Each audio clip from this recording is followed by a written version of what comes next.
آپ سورہ انعام کی آیت نمبر 66 سے 68 تک کی تلاوت، ترجمہ اور تفسیر قرآن صراط الجنان۔ بسم اللہ الرحمن الرحیم۔ ترجمہ، اللہ کے نام سے شروع جو نہایت مہربان رحمت والا ہے۔ وَكَذَّبَ ترجمہ، اور تمہاری قوم نے اس کو جھٹلایا حالانکہ یہی حق ہے، تم فرماؤ میں تم پر نگہبان نہیں ہوں۔ وَكَذَّبَ بِهِ قَوْمُكَ، اور تمہاری قوم نے اس کو جھٹلایا۔ ارشاد فرمایا کہ اے حبیب صلی اللہ تعالیٰ علیہ وسلم، آپ کی قوم کے سرکش لوگوں نے اسے یعنی قرآن شریف کو یا نزول عذاب کو جھٹلایا حالانکہ وہ حق ہے۔ تو اے حبیب صلی اللہ تعالیٰ علیہ وآلہ وسلم، تم ان سے فرما دو کہ میں تم پر کوئی نگہبان نہیں ہوں، بلکہ میرا کام رہنمائی کرنا ہے جو میں نے احسن طریقے سے سر انجام دے دیا ہے، جبکہ دلوں کی ذمہ داری مجھ پر نہیں کہ اگر تم ہدایت نہ پاؤ تو مجھ سے باز پرس ہو۔ لِكُلِّ نَبَإٍ مُسْتَقَرٌّ وَسَوْفَ تَعْلَمُونَ۔ ترجمہ، ہر خبر کے لیے ایک وقت مقرر ہے اور ان قریب تم جان جاؤ گے۔ لِكُلِّ نَبَإٍ مُسْتَقَرٌّ، ہر خبر کے لیے ایک وقت مقرر ہے، یعنی اللہ تعالیٰ نے قرآن مجید میں جو خبریں دیں ان کے لیے وقت معین ہے، ان کا وقوع کسی تاخیر کے بغیر ٹھیک اسی وقت ہوگا، اور ان قریب تم دنیا و آخرت میں ان خبروں کے درست ہونے کو جان لو گے۔ گناہوں پر اصرار نہ کیا جائے۔ اس سے معلوم ہوا کہ اللہ تعالیٰ نے قرآن مجید میں کافروں اور گناہ گاروں کے لیے عذابات کی جو خبریں دی ہیں ان کا اپنے وقت پر واقع ہونا یقینی ہے۔ یہ اعلان سننے کے بعد بھی کفر پر اڑے رہنا اور گناہوں میں مشغول رہنا حد درجے کی حماقت ہے، لہٰذا ہر انسان کو چاہیے کہ وہ عقل مندی کا مظاہرہ کرتے ہوئے کفر اور گناہوں پر اصرار کرنا چھوڑ دے اور اللہ تعالیٰ کی بارگاہ میں سچی توبہ کر کے اپنے گناہوں کی معافی مانگ کر خود کو ہلاکت سے بچا لے۔ حضرت عبداللہ ابن عمر رضی اللہ تعالیٰ عنہما سے روایت ہے، حضور اقدس صلی اللہ تعالیٰ علیہ وسلم نے ارشاد فرمایا، گناہوں پر اصرار کرنے والے ان لوگوں کے لیے ہلاکت ہے جو اپنے گناہوں پر قائم ہیں اور اس کے باوجود وہ توبہ و استغفار نہیں کرتے حالانکہ وہ جانتے ہیں کہ ان کا فعل گناہ ہے۔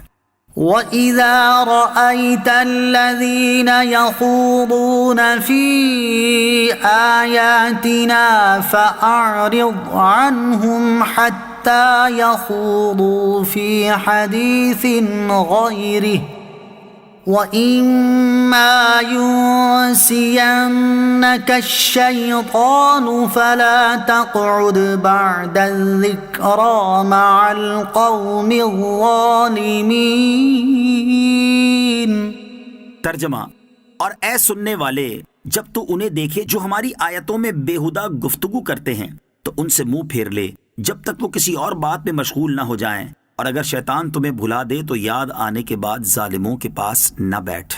الذین یخوضون فی آیاتنا، جو ہماری آیتوں میں بےہودہ گفتگو کرتے ہیں۔ اس آیت مبارکہ میں کافروں بے دینوں کی صحبت میں بیٹھنے سے منع کیا گیا اور فرمایا کہ ان کے پاس نہ بیٹھو، اور اگر بھول کر بیٹھ جاؤ تو یاد آنے پر اٹھ جاؤ۔ بد مذہبوں کی محفلوں میں جانے اور ان کی تقاریر سننے کا شرعی حکم۔ اس آیت سے معلوم ہوا کہ بے دینوں کی جس مجلس میں دین کا احترام نہ کیا جاتا ہو مسلمان کو وہاں بیٹھنا جائز نہیں۔ اس سے یہ بھی ثابت ہو گیا کہ کفار اور بے دینوں کے جلسے جن میں وہ دین کے خلاف تقریریں کرتے ہیں ان میں جانا، شرکت کرنا جائز نہیں۔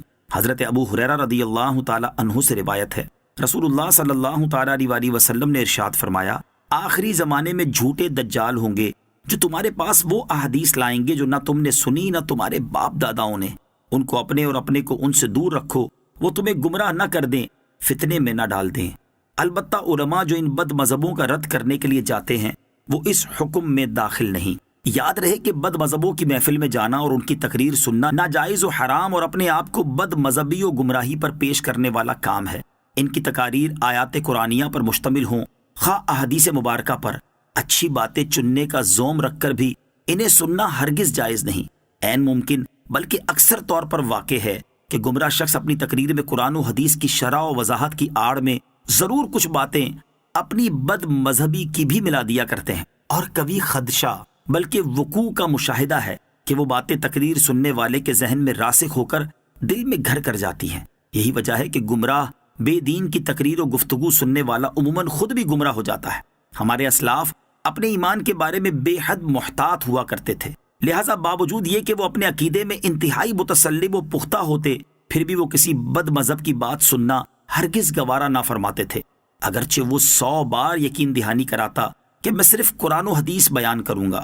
چنانچہ اعلیٰ حضرت امام اہل سنت مولانا شاہ امام احمد رضا خان رحمۃ اللہ تعالی علیہ اس بارے میں اسلاف کا عمل نقل کرتے ہوئے فرماتے ہیں، سیدنا سعید بن جبیر شاگرد عبداللہ ابن عباس رضی اللہ تعالیٰ عنہما کو راستے میں ایک بد مذہب ملا، کہا کچھ عرض کرنا چاہتا ہوں، فرمایا میں سننا نہیں چاہتا، عرض کی ایک کلمہ، اپنا انگوٹھا چنگلیا کے سرے پر رکھ کر فرمایا ولا نصف کلمہ، آدھا لفظ بھی نہیں۔ لوگوں نے عرض کی اس کا کیا سبب ہے؟ فرمایا یہ ان میں سے ہے، یعنی گمراہوں میں سے ہے۔ امام محمد بن سیرین شاگرد انس رضی اللہ تعالیٰ عنہ کے پاس 2 بد مذہب آئے، عرض کی کچھ آیات کلام اللہ آپ کو سنائیں، فرمایا میں سننا نہیں چاہتا، عرض کی کچھ احادیث نبی صلی اللہ تعالیٰ علیہ وسلم سنائیں، فرمایا میں سننا نہیں چاہتا۔ انہوں نے اصرار کیا، فرمایا تم دونوں اٹھ جاؤ یا میں اٹھا جاتا ہوں۔ آخر وہ خائب و خاسر چلے گئے۔ لوگوں نے عرض کی اے امام آپ کا کیا حرج تھا اگر وہ کچھ آیتیں یا حدیثیں سناتے؟ فرمایا میں نے خوف کیا کہ وہ آیات و احادیث کے ساتھ اپنی کچھ تعویل لگائیں اور وہ میرے دل میں رہ جائے تو ہلاک ہو جاؤں۔ پھر فرمایا آئمہ کو تو یہ خوف اور اب عوام کو یہ جرت، ولا حول ولا قوت الا باللہ۔ دیکھو امان کی راہ وہی ہے جو تمہیں تمہارے پیارے نبی صلی اللہ تعالی علیہ وسلم نے بتائی، ایاکم و ایاہم لا یدلونکم ولا یفتنونکم، ان بد مذہبوں سے دور رہو اور انہیں اپنے سے دور کرو، کہیں وہ تمہیں گمراہ نہ کر دیں، کہیں وہ تمہیں فتنے میں نہ ڈال دیں۔ دیکھو نجات کی راہ وہی ہے جو تمہارے رب عز و جل نے بتائی۔ فلا تقعد بعد الذکری مع القوم الظالمین، یاد آئے پر پاس نہ بیٹھ ظالموں کے، بھولے سے ان میں سے کسی کے پاس بیٹھ گئے ہو تو یاد آنے پر فوراً کھڑے ہو جاؤ۔